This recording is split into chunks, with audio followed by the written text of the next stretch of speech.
Hello, my name is Angel Carter, and for my senior project, I will be learning and properly teaching you guys how to ride a motorcycle.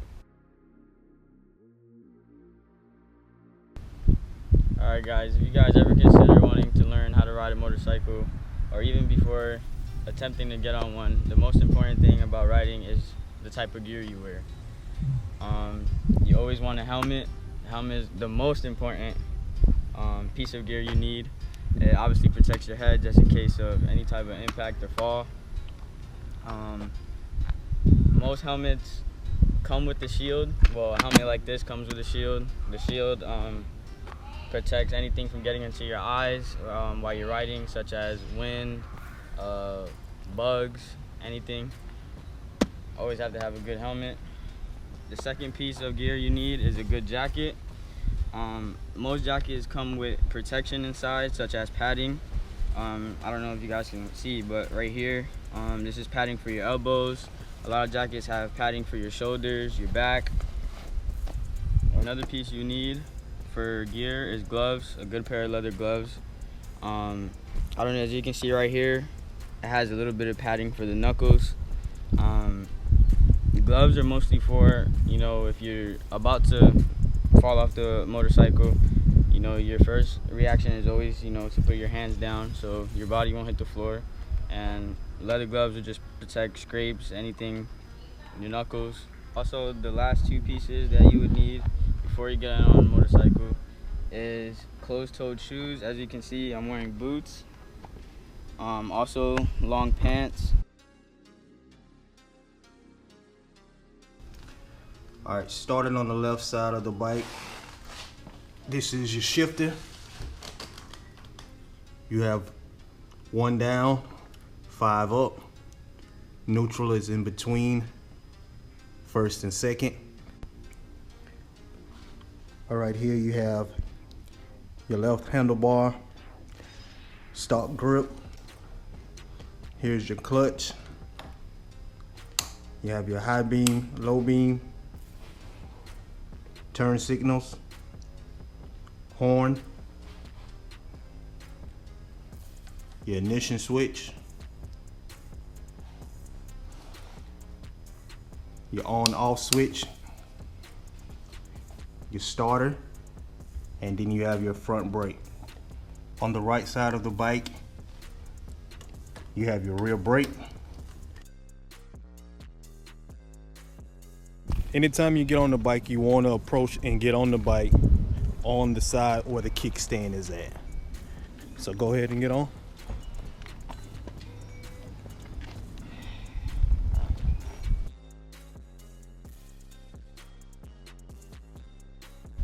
All right, now that we fully understand the balance of the bike, the controls of the bike, we want to go through the process of starting the bike. So we want to go ahead and turn the ignition switch. After we've turned our ignition switch on and we have power to the dash, we want to verify that the bike is in neutral. Again, neutral is in between first and second gear. Most bikes have a light. As you can see, we're showing that the bike is in neutral. So now that we're in neutral, we want to go ahead and hit the power switch. The power on, the bike is in neutral. The ignition switch is turned on. We want to pull in our clutch and to hit the power button. The bike is in neutral. We can let go of the clutch and the bike will not move. Now that we have the bike on, we have the bike running, we will go to our next step, and that is putting the bike in first gear, and we're going to try to find the friction zone from the clutch. The friction zone is the place as you're coming off the clutch where the clutch engages and where the bike and the transmission starts to move. All right, first thing we're going to do is go ahead and pick up the kickstand.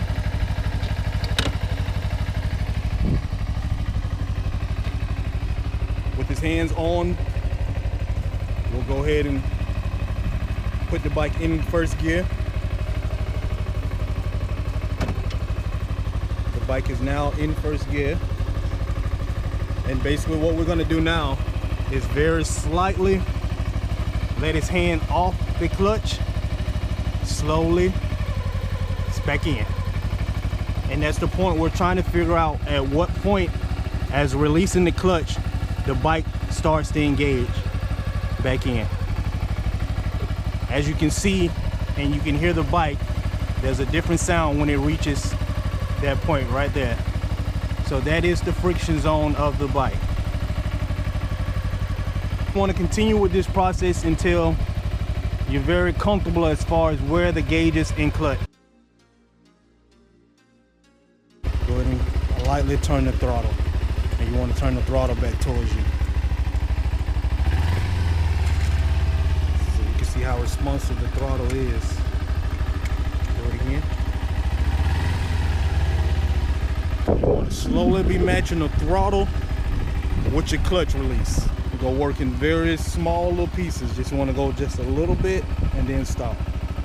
So you want to give it gas and then stop. Let the bike start rolling forward.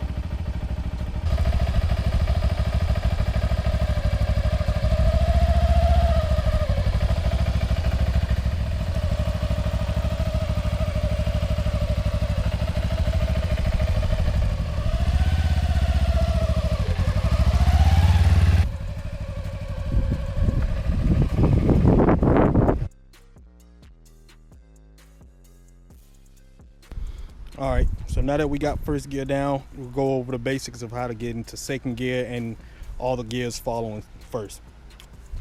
So what we want to do, as you build up your speed in the first gear, what you're going to want to do is, as you build up your speed,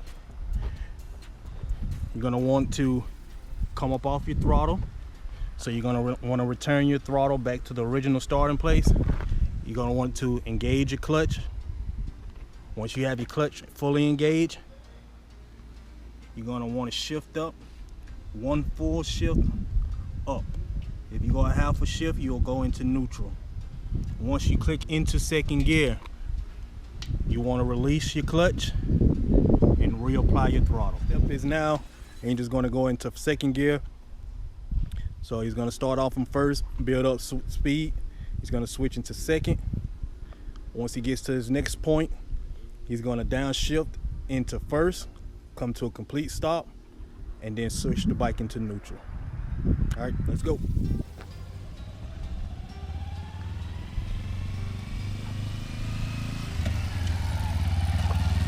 Second gear. He's downshifted. Applying brake. Foot down.